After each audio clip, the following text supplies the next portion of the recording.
데살로니가 전서 1장은요, 편지 서두와 서언을 담고 있습니다. 여기서 바울은 하나님께 감사를 드립니다. 1장 전체가 감사예요. 이 감사는 굉장히 낯설고 새롭습니다. 감사의 이유가 낯설고 감사의 내용이 새롭습니다. 이 새로운 내용과 이 낯선 이유를 이해하기 위해서는 먼저 데살로니가 전서 1장의 구조를 살펴보고 다음으로 각 문단을 주의하는 일이 필요합니다. 첫 번째로 구조를 살펴보도록 하겠습니다. 데살로니가 전서 1장은요, 크게 두 부분으로 나뉩니다. 하나는 편지 서두이고 다른 하나는 서원이라고 부르는 부분입니다. 엑소디움이에요. 서두는 1장 1절 한 절이고요. 서원은 1장 2절에서 10절까지입니다. 두 번째인 서언은 다시 두 부분으로 나눌 수 있는데요. 첫 부분은 2절에서 5절까지 감사하고요. 그 다음에 6절부터 10절까지 칭송 부분입니다.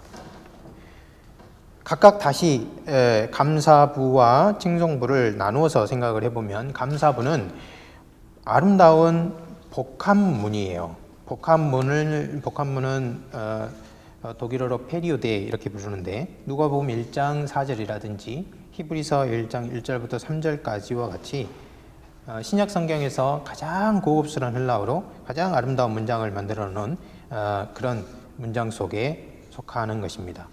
동사 문장 하나에 분사 문장 3개가 리듬 있게 뒤따르고 있습니다. 모든 문장은 부사구로 끝납니다. 그리고 매 문장은 on이라는 음으로 온유를 형상하다가 마지막에 as로 변화를 주어 끝을 맺습니다. 여러분, 제가 한글로 번역을 해서 구조를 쭉 이제 만들었는데요.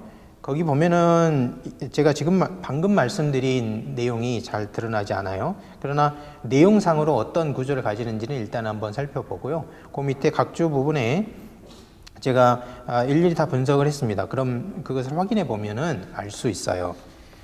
일단 이 부분, 즉 2절부터 시작해서 5절까지를 보면은 우리는 감사한다 이렇게 돼 있는데요. 이렇게 감사한다 하는 문장이 동사 문장입니다. 이 2절부터 5절까지 등장하는 유일한 동사 문장이고요. 거기에 동사 문장이 어떻게 끝나냐면 언제나 모든 이들에 대해, 너희 모든 이들에 대해라는 부사구로 끝나요. 그 다음에는 분사로서 기억한다 그러고 나서 부사인 쉼 없이로 끝나고 세 번째로는 이제 분사 문장이 나오는데 떠올린다 하는 분사 문장이 하나님 우리 아버지 앞에서라는 부사로 끝나고요. 그 다음에 그래서 안다 이러면서 너희 택함을 하면서 왜냐하면 이렇게 이제 진행을 합니다. 자, 그 밑에 한번 각주를 보시면요. 어이키아리스투멘 해서요. 문장이 시작하는데 제일 마지막에 보면 밑줄 그어진 부분이 있죠. 거기 보면 판, 토테, 페리, 판톤, 휘몬 이렇게 되어 있어요. 휘몬으로 끝나요. 이게 부사구인데 제일 마지막 음이 온으로 끝나는 것이에요. 그 다음에는 분사 문장이 있는데요. 무네메이안 포이 우메노이 하고 나서 제일 끝날 때는 아디알 레이토스 부사로 끝나요. 근데 그 바로 앞에 뭐가 있냐면 헤몬 이렇게 돼 있어요. 휘몬, 헤몬 이렇게 끝나는 것이죠. 그 다음에 3절에 들어오면 다시 분사 문장이 있는데 무네모노이온 테스 이렇게 하면서 제일 뒤에 가보면은 다시 이 문장이 쭉 가다가 보면 엠프로스텐 투 데우 카이파트로스 헤몬 이렇게 돼 있어요. 이것도 이제 부사구거든요. 근데 그 부사구 제일 마지막에 헤몬 이렇게 끝나요. 그러니까 휘몬, 헤몬에서 온 하면서 끝난 것입니다. 그래서 계속해서 온 이렇게 이어질 것 같은데 그렇지가 않아요. 제일 마지막을 보시면은 호티하고 나서 문장이 시작이 된 다음에 디휘마스 이렇게 해서 끝나는 거예요. 그래서 이 문장을 보면은 문장을 아주 실적인 그 정서를 동원해서 읽어보면 굉장히 아름다운 문장이라고 볼 수 있어요. 칭송부, 감사부를 이제 구절을 먼저 살펴봤고요. 칭송부를 보면은 5절에 이런 말로 끝납니다. 에게네데이멘 이렇게 끝나는데요. 이 5절에서 에게네데이멘을 딱 받아가지고 인칭을 바꿉니다. 그러면서 에게네데테. 그래서 이 문장을 받아서 시작을 해요. 내용을 보면 데살로니가 교회 그리스도인들이 바울과 그의 일행 그리고 그리스도를 닮은 자가 되었다. 어떻게 닮은 자가 되었느냐? 구체적으로 큰 환난 속에서 하나님의 말씀을 성령에게서 오는 기쁨으로 받아들인 것으로 이제 닮았다 하는 것입니다. 그 결과가 무엇이냐? 그들이 신자들, 마케도니아 지역에 있는 아가야에 있는 신자들의 본이 된 것입니다. 그래서 닮은 자가 되었는데 결과가 어떻게 되냐? 본이 된 것이에요. 그러니까 이게 처음 시작과 결과가 딱 들어맞게 되는 이제 칭송부가 형성이 됐다는 것을 알 수 있습니다. 자, 그러면 본이 되었다는 주제를 그러면 어떻게 어떻게 본이 되었는가 하는 것을 이 주제를 조명을 해줘야 되는데요. 바울은 이것을 아주 다양한 측면에서 조명을 합니다. 진술이 진행되면 진행될수록 더 구체화돼요. 자, 7절부터 10절까지 제가 이제 문장을 분석을 했는데요. 제가 번역을 하고 분석을 한 것에 따르면 이렇습니다. 너희가 본이 되었다? 그러면 어떤 점에서 본이 되었지는 질문을 할 수 있겠죠. 그것을요, 8절에 가보면 이렇게 되어 있어요. 8절, 너희에게서 주의 말씀의 반향이 퍼져나간다. 반향이 퍼져나가는데 그것만 나가는가? 또 무엇이 나가는가? 너희 믿음이 나아간다. 그렇게 되어 있어요. 그래서 그러면 어떻게 됐다는 것인가? 믿음이 나가가지고 9절에 보면은 모든 사람이 알린다. 믿음이 이렇게 주의 말씀이 너희에게서 주의 말씀이 이렇게 반향이 돼서 마치 메아리가 이렇게 사방으로 퍼지듯이 이렇게 반향이 돼서 나가고 믿음이 이렇게 나가니까 어떻게 되냐면은 모든 사람들이 데살로니가 교인들은 믿음을 가진 사람들이 되었다고 계속해서 알리는 겁니다. 알리는 내용이 무엇인가 했더니 9절 B를 보면은 너희에게 복음이 어떻게 도착했는지 그리고 9절 C에 보면은 너희가 어떻게 하나님께 돌이켰는지에 대해서 말해요. 그러면 그 결과는 무엇인가 이렇게 물어봤을 때는 하나님께 돌이킨 결과가 무엇인가 하면 하나님을 섬기고 하나님의 아들을 기다리는 그런 내용으로 이제 구성이 된 거예요. 자, 지금까지 우리는 편지 서두와 서원의 구조를 살펴봤는데요. 이제 각 단락을 하나하나씩 자세히 살펴보면서 내용을 알아보겠습니다. 두 번째 편지 서두입니다. 자, 그래서 편지 서두의 내용을 알아보고요. 그 다음에 두 번째로는 편지 서원을 살펴볼 텐데, 편지 서두를 보면은 송신자, 수신자, 그리고 문안 이렇게 되어 있어요. 하나하나 살펴보도록 하겠습니다. 자, 데살로니가 전서 1장을 펴시고요. 1장 송신자가 어떻게 되어 있는지 잘 살펴보면 좋겠습니다. 자, 송신자는 누구냐면 바울, 실루아노, 디모데 이렇게 되어 있습니다. 여러분이 한 번쯤은 바울 서신 13개의 서두, 편지 서두를 한번 비교 분석해 보면 큰 유익이 될 수 있고요. 그것을 연구하는 것 자체로 하나의 논문거리고, 그 다음에 바울 서신을 이제 각 바울 서신을 이해하는 데 큰 도움이 될 것입니다. 졸업하기 전에 한번 해보시면 좋겠어요. 여기를 보면은 서두는 말 그대로 당시 편지 형식을 그대로 이제 차용해서 쓰고 있기 때문에 송신자, 수신자, 문안으로 구성이 되어 있는데, 크게 보면은 다른 바울 서신 서두하고 비슷해 보입니다. 하지만 이것을 좀 더 자세하게 정밀하게 들여보면 이제 차이가 나는데요. 자, 서두를 보면 이렇게 되어 있죠. 바울과 실루아누와 디모데가 편지를 보낸다. 이렇게 해서 송신자가 나옵니다. 여기서 가장 먼저 눈에 띄는 점을 몇 가지 들어보면 이렇습니다. 우선 바울은요, 데살로니가 전서에서 사도란 말을 쓰지 않아요. 사도란 말을 쓰지 않음과 동시에 요 이름들을 보면 자기의 이름을, 그러니까 바울이라는 이름을 공동 수신자 이름하고 동등하게 만들어요. 그러니까 사도라는 말을 딱 빼니까 어떻게 되냐면 바울, 실루아노, 디모데는 말 그대로 직분상 수신자, 직분상 복음 전도자라는 공동 카테고리로 딱 묶이는 것입니다. 마치 이 세 사람이 공동으로 편지를 쓰는 것처럼 말을 하는 거예요. 실제로 편지 몸체에서도요, 바울은 이 의식을 계속해서 유지하는 것처럼 보여요. 왜냐하면 1장 2절 보십시오. 누가 감사합니까? 우리가. 4장 1절 누가 요청합니까? 우리가. 그래요. 그리고요 4장 13절 우리는 너희가 모르기를 원치 않는다. 누가? 우리가. 계속해서 이렇게 말하고 있어요. 자, 그러면은 이 사도라는 말을 스스로 쓰지 않는다. 그리고 편지 몸체에서 계속해서 우리가 라는 말로 그 세 사람의 공동신앙을 강조한다는 것을 보고 반대 극단으로 기울어져서 이런 표현은 사도 바울에게 사도의식이 없었다는 증거이다, 이렇게 주장하는 사람이 있었습니다. 그리고 요즘에도 있습니다. 물론 이런 어법에서 바울이요, 실루아노, 그러니까 사도행전에는 신라로 나오죠. 실루아노와 디모데를 얼마나 존중했는지, 자신을 얼마나 낮추었는지를 읽을 수 있습니다. 그러나 바울이 그들을 존중한 이 존중이 바울의 사도의식을 대체한 것이 아닙니다.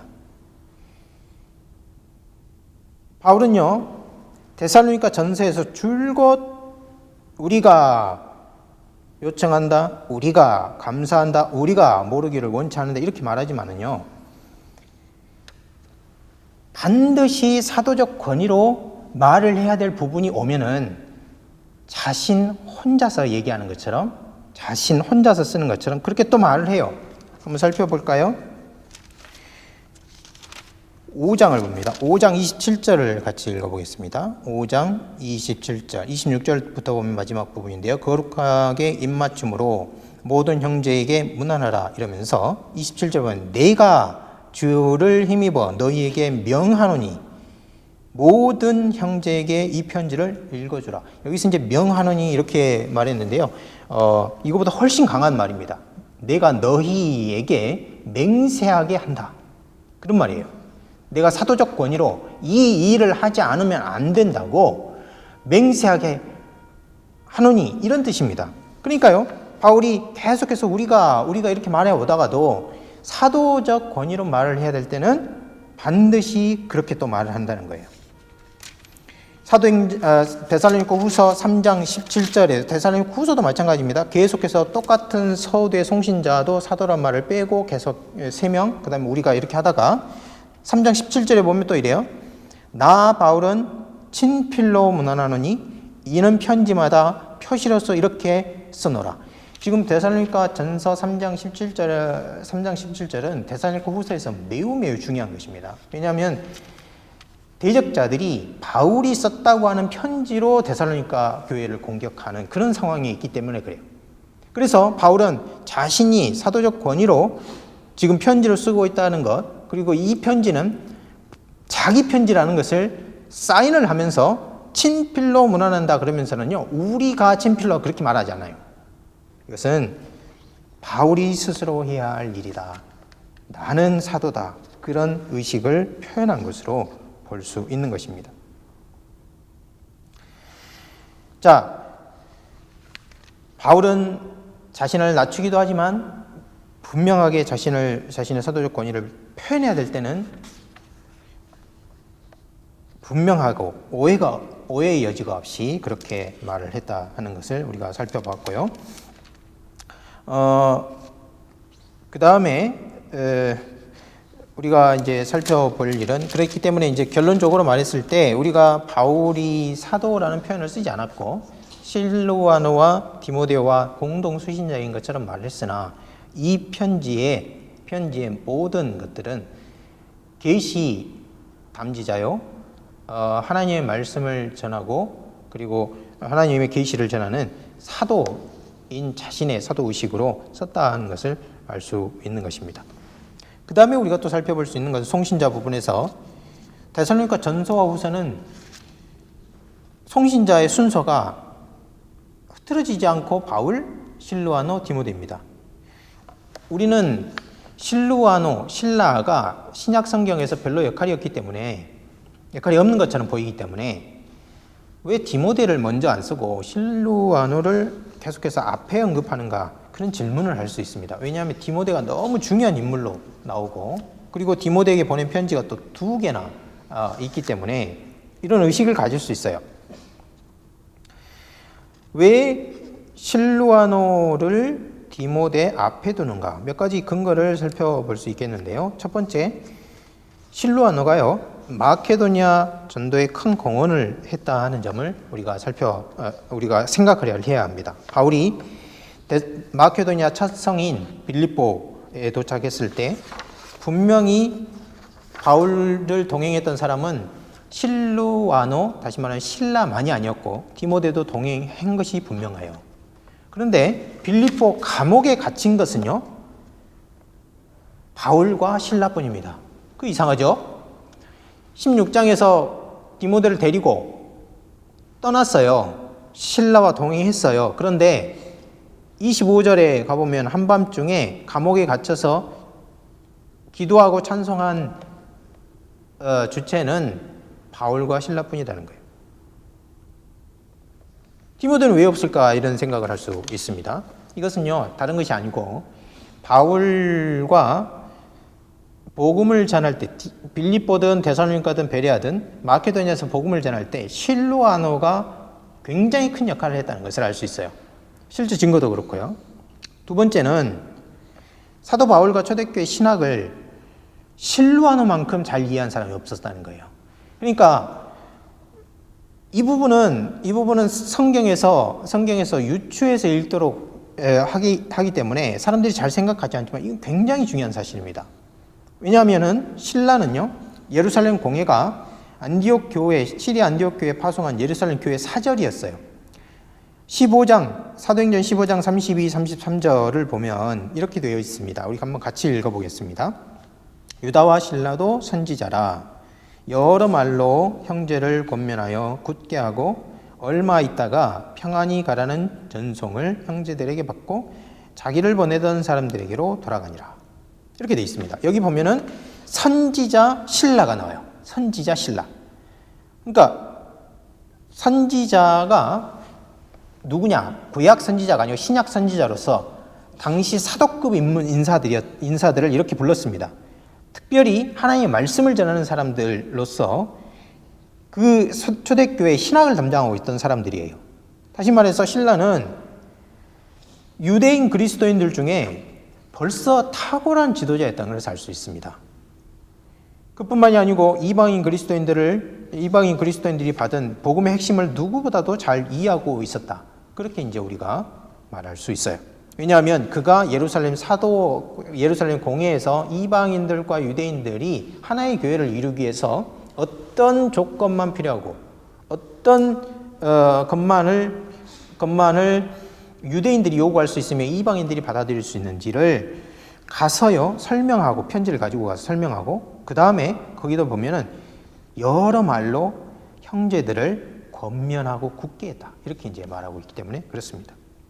그렇다면은 세 번째인데요. 첫 번째는 뭐냐면 마케도니아 선교에 있어서 아주 중요한 역할을 했다는 것이고, 두 번째로는 초대교회 신학을 아주 잘 이해한 초대교회의 탁월한 지도자였다는 것이고, 세 번째는 실루아노가 이런 신학을 표현하는 데에도 탁월한 인물이었다는 것이에요.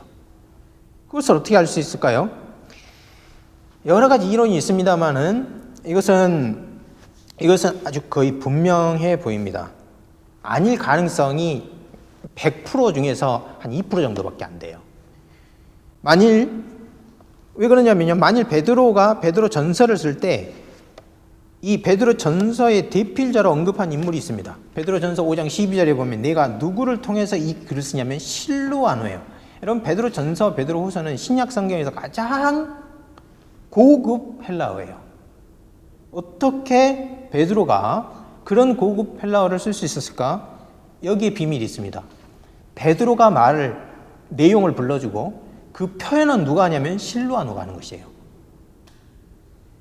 물론 베드로 후서 같은 경우는 자신이 직접 씁니다만은 베드로 후서와 베드로 전서는 간격이 있기 때문에 그만큼 헬라어를 익힐 시간이 있었다. 그리고 헬라어 지역에서 살기 때문에 그만큼 언어에 대한 감수성이 높아갔다 그렇게 볼 수 있는데 베드로 전서를 쓸 때는 그렇지가 않아요. 그런데 이때 베드로 전서의 워딩을 누가 하느냐면 실로아누가 합니다. 사도행전의 실라와 베드로 전서에서 언급한 이 실로아누가 데살로니가 전서의 1장 1절에서 말하는 이 실로아누와 동일 인물이라고 한다면 초대교회에서 바울과 바울의 신학을 표현하는데 과연 실로아누가 어느 정도 탁월했을까? 정말 탁월했을까? 이런 질문에 대해서 우리는 긍정적으로 대답할 수 있습니다. 그렇다면요, 실로아누는 바울, 누가, 히브리서 기자와 더불어서 헬라어를 가장 탁월하게 구사하는 사도급 인물이었다. 그렇게 이제 볼 수 있어요. 그래서 디모데와 앞섭니다. 어떤 사람은 또 근거를 들기를 실로아누가 디모데보다는 연장자였다 그런 말을 해요. 물론 그런 근거가 분명히 타당합니다만은 나이 때문에 앞에 놓고 뒤에 놓고 했을까? 그런 것은 우리가 이제 근거로서 빈약하기 때문에 여기서는 언급하지 않습니다. 송신자 부분을 살펴보았습니다.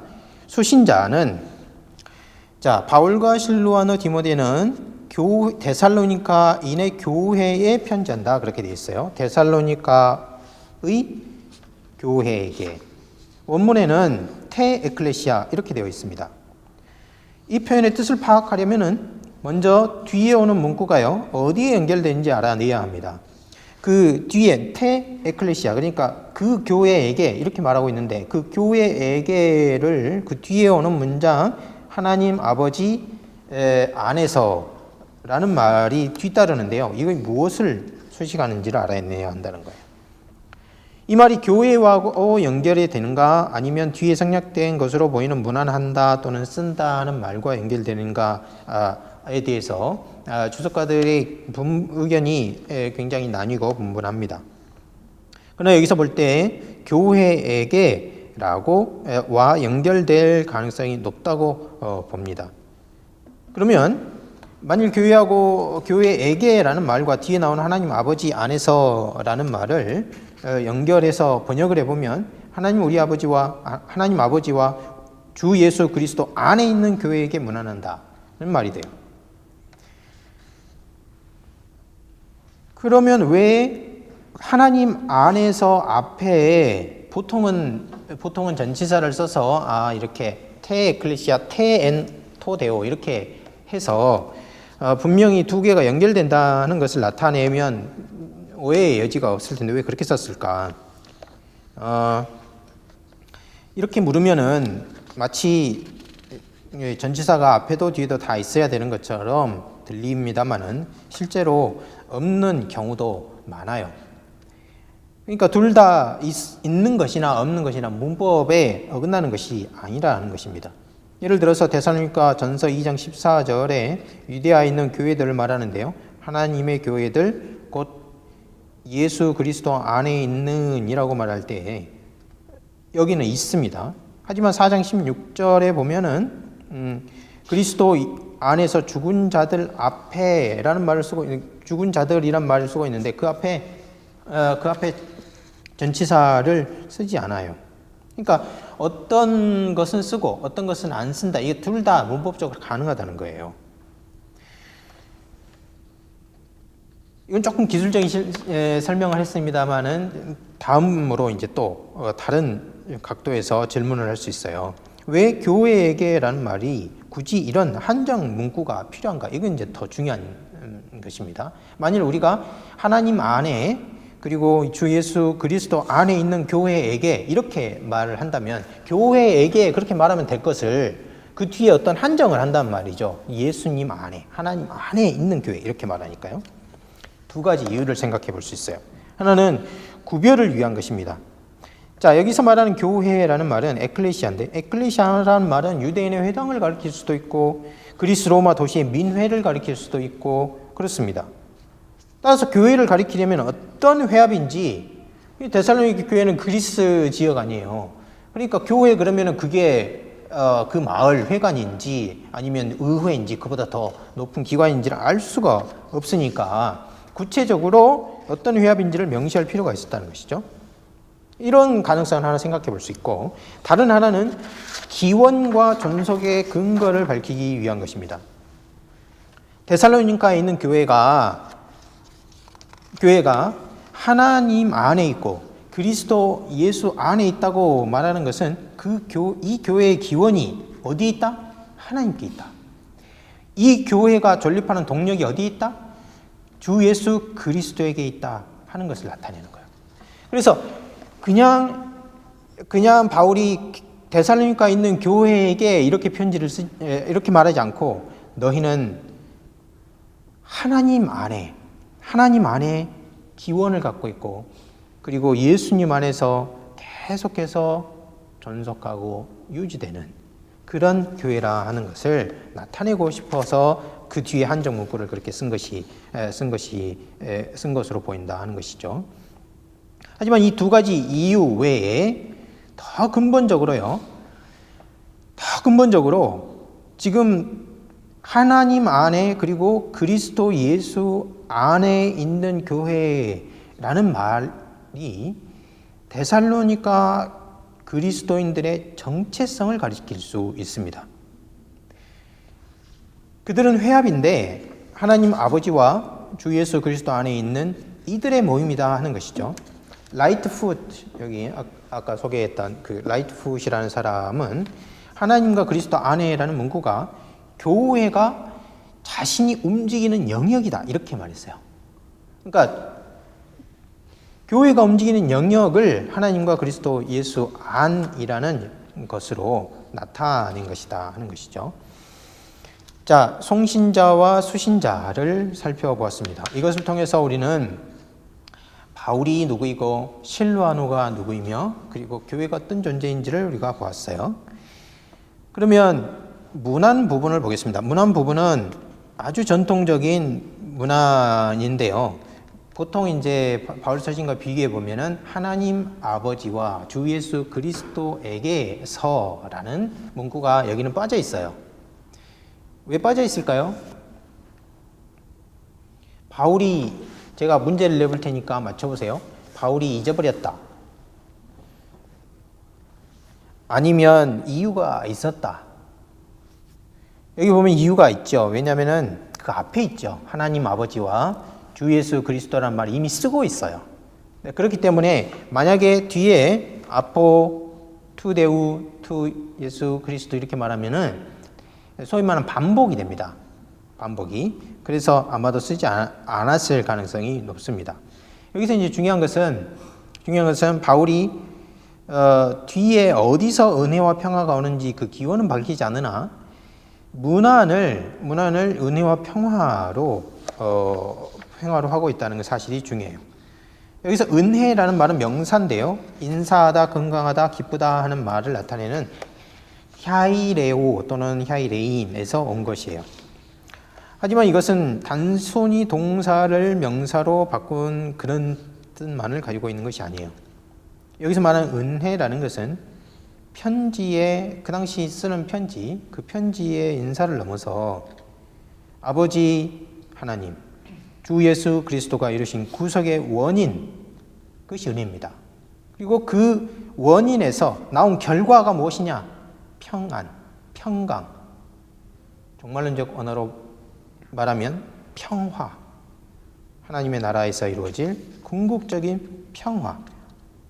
그것이 데살로니가 교회에 있기를 원한다 하는 말로 인사를 하고 있어요. 그래서 바울은 일반 편지의 형식을 차용하지만 그 내용을 사도적 내용으로 바꿈으로써 편지를 시작하고 있다는 것을 알 수 있습니다. 자, 지금까지 우리는 편지 서두에 대해서 살펴보았고요. 두 번째로 해야 될 것은 서언입니다. 서언. 우리 여기 핸드아웃에 서론 이렇게 되어 있는데 이걸 바꿔야 됩니다. 서언. 엑소디움입니다. 2절부터 10절까지인데요. 여기서는 크게 크게 두 가지 내용을 살펴보게 될 것입니다. 하나는 감사이고 두 번째는 칭송입니다. 감사는 세 부분으로 나눠서 살펴볼 수 있는데요. 2절에 보면은 우리가 너희 모두로 말미암아 하나님 아버지께 감사하며 이렇게 이제 나오고 있어요. 우선 감사의 장르를 살펴봐야 되는데요. 감사의 장르 그러니까 조금 이상한 말 같죠. 그리스 편지에는 감사 부분이 있습니다. 그런데 일반적인 형식의 하나에 속하는 것이죠. 그런데 라이트풋 같은 사람은 여기 2절부터 10절 전체를 그냥 감사로 말하고 있어요. 라이트풋의 주해는 그것이 로마서든지 갈라디아서든지 빌립보서든 골로새서든지 다 탁월하지 않은 게 없습니다. 그래서 라이트풋의 주석은 인터넷에서 찾아보면 다 이제 구할 수 있습니다. 주에는 다 탁월한데요. 이 부분에 있어서는 좀 설명이 부족해요. 왜냐하면은 데살로니가 전서에는 감사가 여기에만 등장하는 것이 아닙니다. 제가 개요할 때 이제 설명을 드렸습니다. 만일 일반 편지 형식을 따른다면은 감사가 이곳에만 나와야 되는데 실제로는 그렇지 않은 것이죠. 2장 13절, 3장 9절에도 또 나와요. 그렇다면 지금까지 이 단락 나아가서 데살로니가 전서를 분석하는데 사용한 틀에 부족한 점이 있다는 것을 알 수 있죠. 와나메이커라는 사람, 여기 제가 소개해 드렸죠. NIGTC라는 시리즈에서 나온 건데요. 이 책을 보면은 수사학적 요소가 데살로니가 전후서에 있다는 점을 강조했어요. 그래서 편지라는 틀보다는 훨씬 많은 것들을 이제 본문과 잘 어울리는 어떤 설명을 들을 수 있었어요. 이것은 첫 번째 시간에 제가 설명을 드렸습니다. 그렇다면 이 단락은 무엇이고 어떤 역할을 하겠는가? 이런 질문을 할 수 있는데요. 데살로니가 전서는 전체가 선전연설입니다. 권유연설이라고도 할 수 있습니다. 선전연설의 서언 부분이에요. 그리스 연설에서 서언은 앞으로 할 증명, 조언, 권유를 위해서 필요한 것들을 소개하는 부분입니다. 그래서 여기 감사도 필요한 부분을 소개하는 그런 면을 가지고 있어요. 그렇다면 내용적으로 봤을 때 이제 형식을 살펴봤고 내용적으로 들어와서 그렇다면 왜 바울이 감사하는가? 이 감사는 굉장히 특별합니다. 만일 바울이 AD 35년경에 회심하고 고린도에서 데살로니가 전서를 썼다면요. 이 감사는 사도로서 바울이 복음을 전한 지 15년 후에 나온 거예요. 이걸 기억해야 됩니다. 그리고요. 데살로니가 전서에서 처음으로 공식적으로 기록됐습니다. 물론 처음으로 마음에 품었다든지 처음으로 밖으로 말했다든지 이런 형식으로 이런 내용의 감사를 했다고 볼 수는 없어요. 그러나 이 감사는 바울이 15년이라는 무게를 담고 표현하고 있는 감사라는 것을 인식하는 것이 중요합니다. 그리고요, 그 전에 15년 전에 사울과 전혀 다른 존재가 된 사람의 고백이라는 점에서 새로워요. 다시 말하면 거듭난 자의 감사라는 겁니다. 왜 그런가요? 바울은요, 여기서 감사하는 내용을 한번 보십시오. 감사하며 기도할 때마다 너희를 기억하면 너희 믿음의 역사, 사랑의 수고, 우리 주 예수 그리스도에 대한 소망의 인내를 우리가 우리 하나님 앞에서 끊임없이 기억하기 때문이다. 여기 보면은요, 이 감사 내용을 쭉 5절까지 살펴보면은 바울이 무엇을 자신이 가져서 감사하는 것이 아니에요. 자신에게 건강과 평안이 있어서 감사하는 것도 아닙니다. 자신의 일이 잘 되니 감사하는 것도 아닙니다. 자기 때문에 나오는 감사가 아니라 몇 달 전만 해도 얼굴도 모르는 사람들 때문에 감사하는 거예요. 그 사람들이 헛된 우상에게서 해방돼서 우상의 폭정과 지배에서 벗어난 것, 그것 때문에 감사하는 거예요. 살아계시고 참되신 하나님께 돌아온 것 때문에 감사하는 것입니다. 그들은요, 얼마 전까지만 해도 듣지도 보지도 못했던 예수를 믿고 그 예수가 하늘에서 다시 오실 것을 기다리는 것 때문에 바울이 감사를 하는 거예요. 또 이 감사는요, 하나님께 감사한다 그렇게 말하니까 보통 감사하는 문맥과 정황이 기도입니다. 그래서 하나님께 감사한다는 말을 기도로 본다면 이것은 너희 모든 사람을 위하여 기도한다는 말도 되죠. 그렇다면 바울은요, 그저 일반적으로 데살로니가 교회를 위해서 기도하는 것이 아닙니다. 우리가 기도할 때 지방에 있는 어느 내 동기의 교회를 위해서 기도할 때 그 교회에 있는 모든 사람들을 일일이 기도하는 것이 아니라 어느 교회를 하나님께서 은혜를 베푸시고 보호해 주십시오 이렇게 기도하죠. 그렇게 기도하는 게 아니라는 거예요, 지금. 왜 그렇습니까? 여기 보면은 이렇게 말하고 있잖아요. 기도할 때에 우리가 너희 모두로 말미암아 하나님께 기도한다. 하나님께 감사하는데 언제나 항상 그 말을 쓰고요. 그 다음에 너희 모든 사람을 위해서 기도한다. 그렇게 말하고 있어요. 이 말은 무슨 말입니까? 거기 있던 사람들 한 사람 한 사람을 떠올리고 그 교회 지도자들의 이름을 일일이 부르면서 기도한다는 내용이에요. 자, 그러면 이 감사가 얼마나 특이한 감사인지 우리가 알 수 있죠. 마치 가족 한 사람 한 사람 세어가면서 자기 가족들, 자기 조카들 위해서 기도하는 아버지처럼 자기를 위한 것도 아니에요. 자기 일과 상관이 있는 것도 아니에요. 그리고 자기에게 무슨 이익이 돼서도 아닙니다. 몇 달 전만 해도 모르는 사람들이었어요. 근데 그 사람들을 일일이 그 사람들의 지도자들을 낱낱이 부르면서 기도하고 감사하는 것이죠. 거듭난 사람의 감사입니다. 바울은 그 다음에 2절부터 기도한다고 말합니다. 바울이 기도해요. 너희를 기억한다 그렇게 말하고 있습니다. 문자적으로 너희에 대한 기억을 행한다 그런 뜻입니다. 뭘 어떻게 행한다는 말입니까? 언제 어디서 그렇게 한다는 말입니까? 기억을 행하는 장소는 기도 안에서 끊임없이 라고 말해요. 이것은 기도에서 그냥 떠올린다는 말이 아닙니다. 기도할 때 언급한다는 말이에요. 언급한다는 말은 무엇입니까? 언급한다는 말은 소리내서 기도한다는 거예요. 소리내서. 그냥 생각만 하는 것이 아니고, 기억하니까 마치 이제 생각처럼 보이는데 그것이 아니고요. 단순히 하나님께 그들을 말씀드린다는 내용이 아니고, 또는 그들의 이름을 말씀드린다는 것이 아니고, 그들을 생각하고 마음을 쓰고 염려하고 애쓰는 유머의 심정으로 하나님께 기도한다. 그런 뜻입니다. 그런데 바울이 기도할 때 기억하는 것이 있어요. 대상이 무엇이냐면은 너희 믿음의 역사, 사랑의 수고, 소망의 인내 그렇게 말합니다. 3절에 그렇게 말하죠.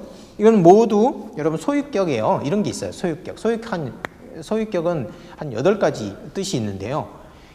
이 중에 이 소유격은 기원의 소유격이라고 부릅니다. 기원의 소유격. 기원의 소유격이란 말은 소유격으로 표현한 것이 소유격이 거기서 나는 거예요. 거기서 출발하는 거.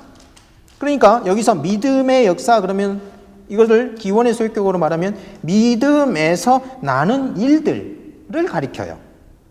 믿음에서 나는 작품들. 사랑의 수고는요.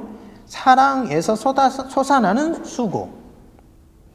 그리고 소망의 인내라는 것은 소망에서 나오는 인내를 말하는 것이죠.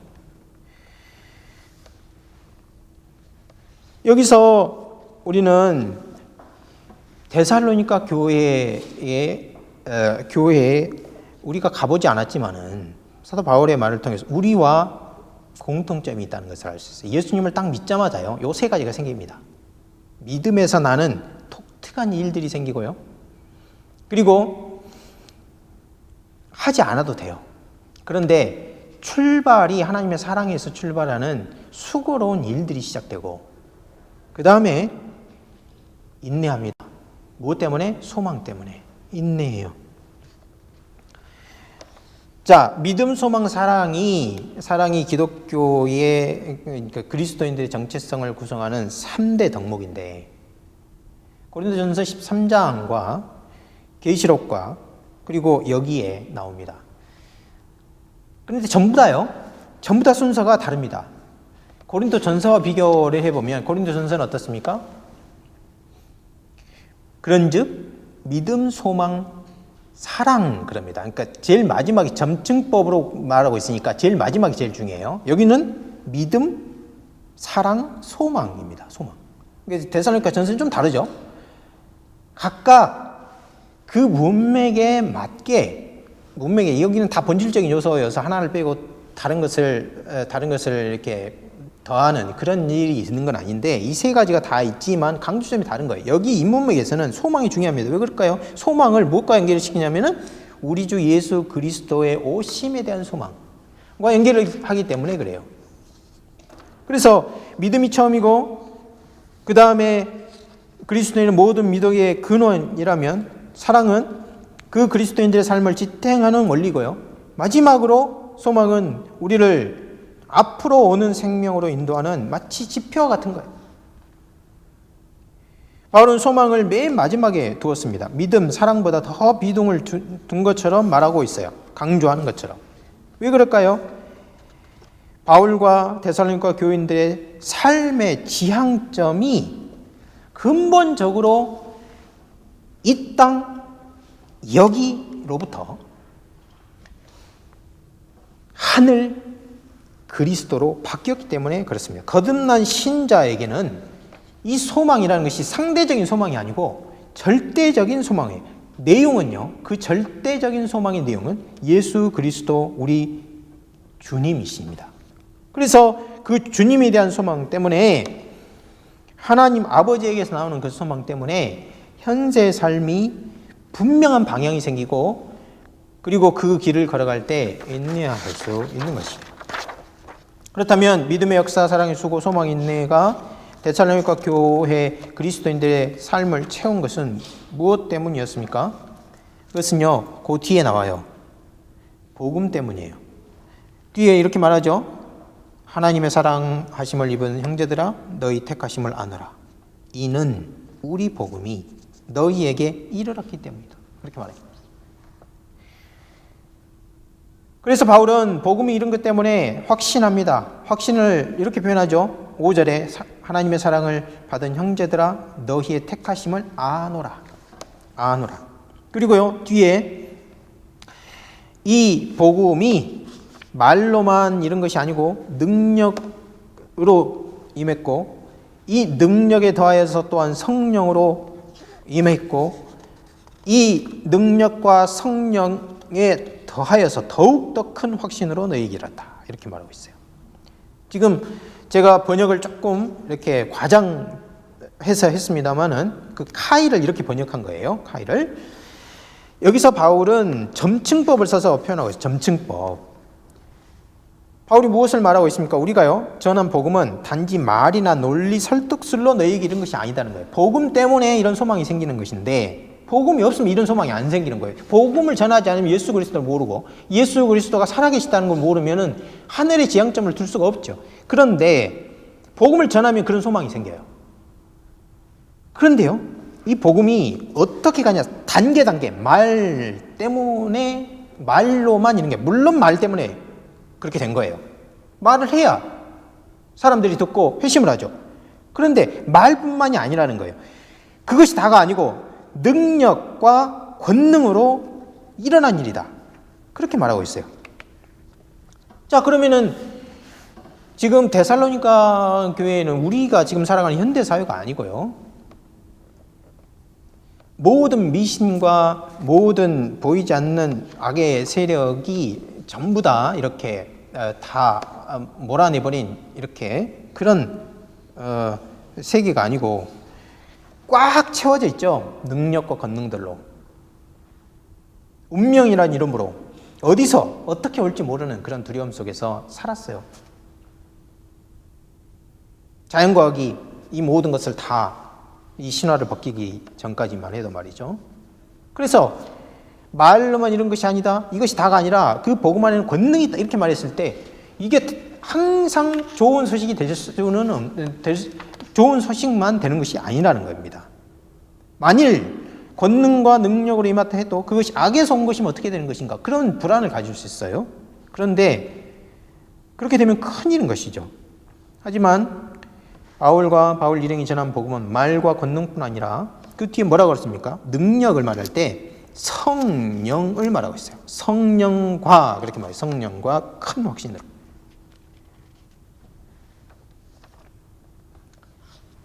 성령으로부터, 거룩한 영으로부터 왔기 때문에 이 영은 이 능력은 본래가 선인 것입니다. 그래서 사람이 안심하고 받을 수 있는 것이에요. 그런데 또 불안이 생겨요. 하지만 아무리 고상하고 깊은 계시라 하더라도 흔들릴 수 있지 않은가, 이런 생각을 할 수 있어요. 그럴 수 있죠. 하지만 바울이 전한 복음은 그렇지 않습니다. 여기 보면은 뭐라고 되어 있냐면 큰 확신으로 이렇게 되어 있어요. 큰 확신. 문자적으로 번역하면은 설득이 되는데 많은 설득이 된다, 그런 뜻입니다.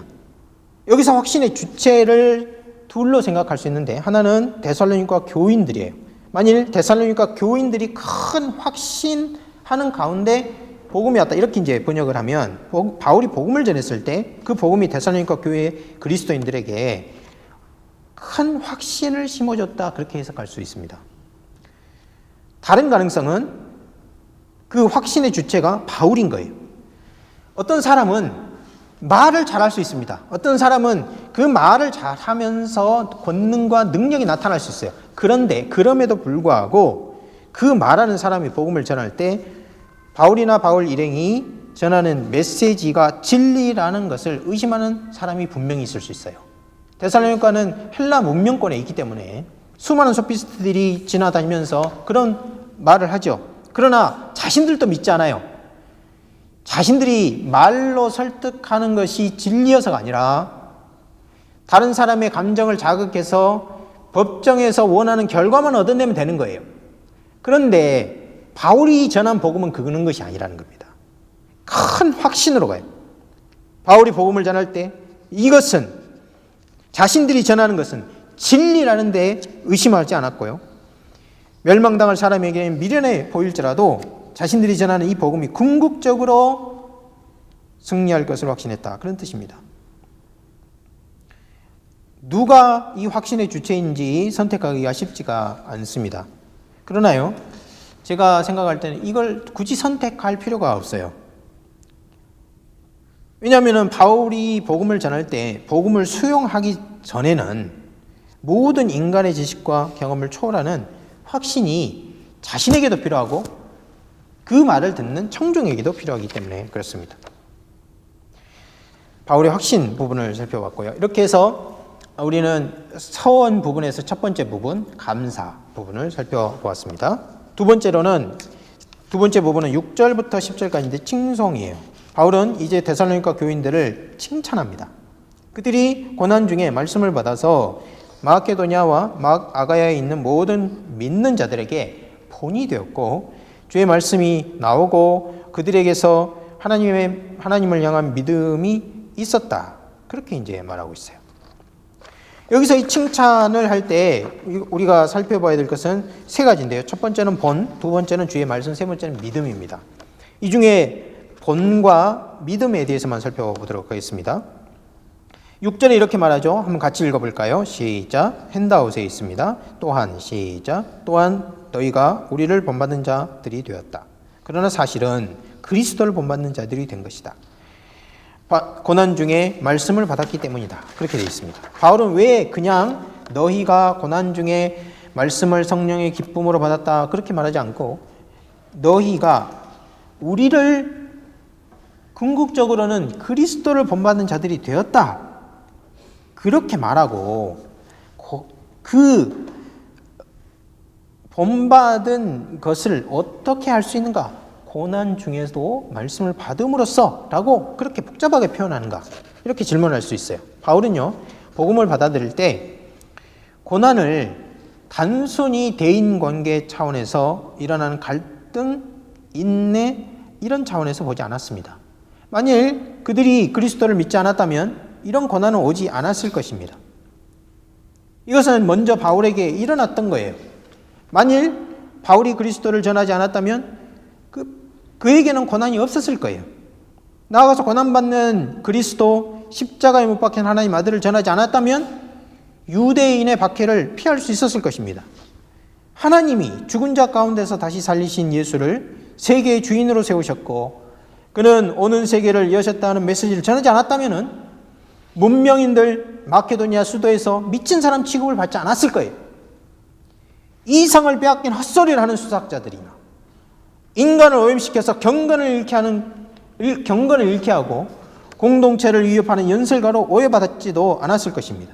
사람들은 이런 사람들을 정당하게 박해해도 괜찮다는데 모두 다 공감하게 하는 그런 메시지를 전하지 않았을 거예요.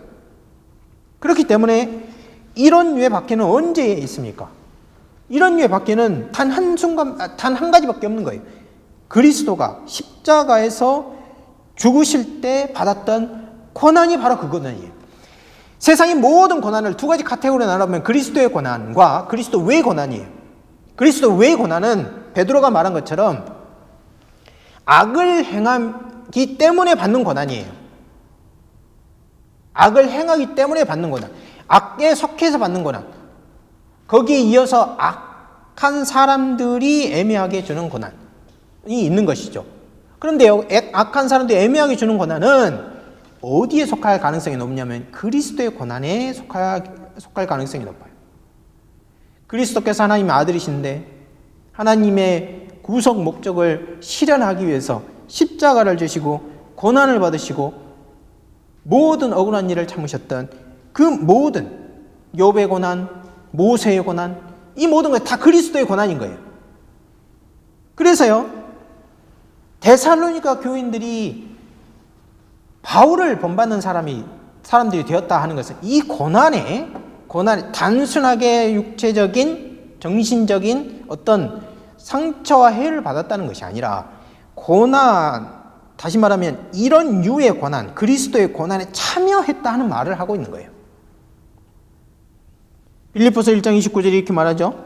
그리스도를 위하여 너희에게 은혜를 주신 것은 다만 그를 믿을 뿐만 아니라 또한 그를 위하여 고난을 받게 하려 하심이라.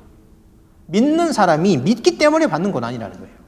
그리고 그것은 대단히 영광스러운 일이라는 것입니다. 베드로전서 4장 13절 이렇게 말하죠. 오히려 너희가 그리스도의 고난에 참여한 것으로 여겨서 즐거워하라. 그렇게 말하고 있어요.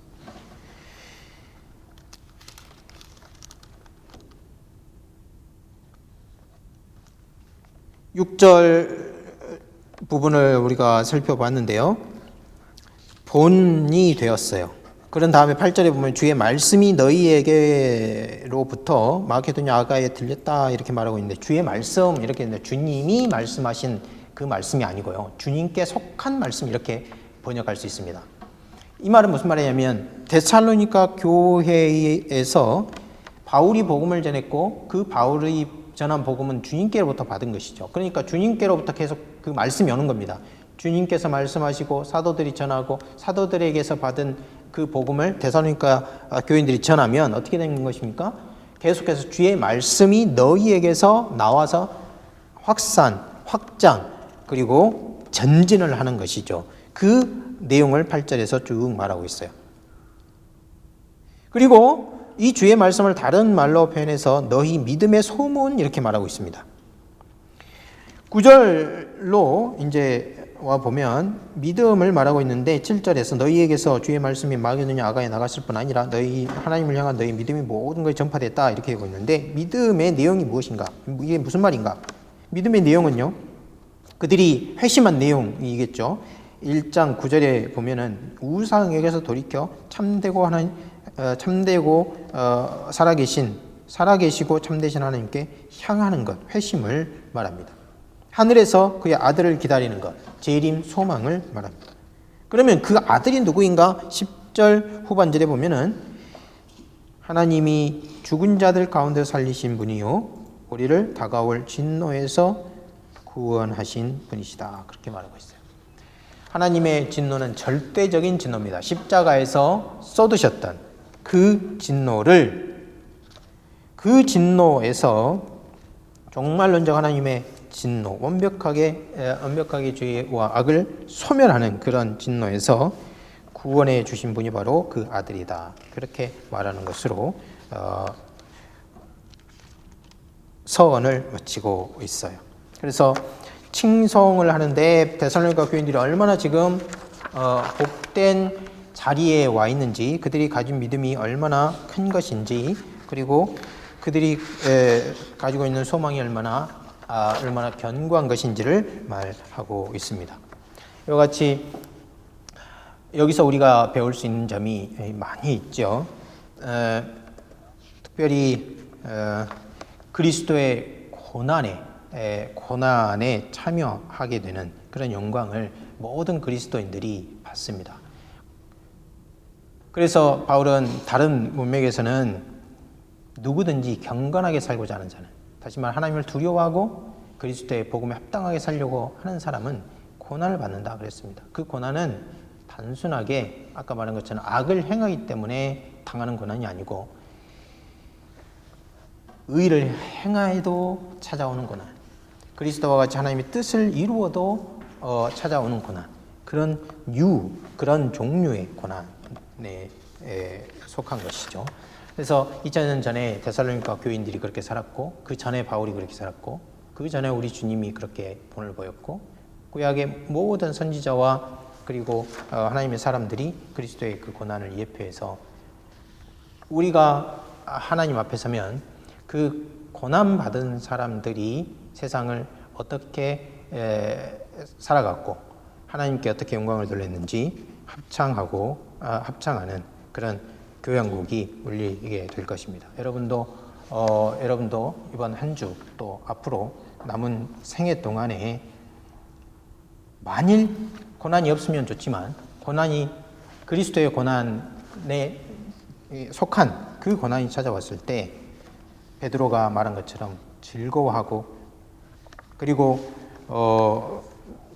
바울이 말한 것처럼 그 고난에 참여하는 영예로 알고 인내하고 그리고 살아가시기 바랍니다. 자, 오늘은 여기까지 하도록 하겠습니다. 다음 시간에는 데살로니가 전서 2장으로 갈 텐데요.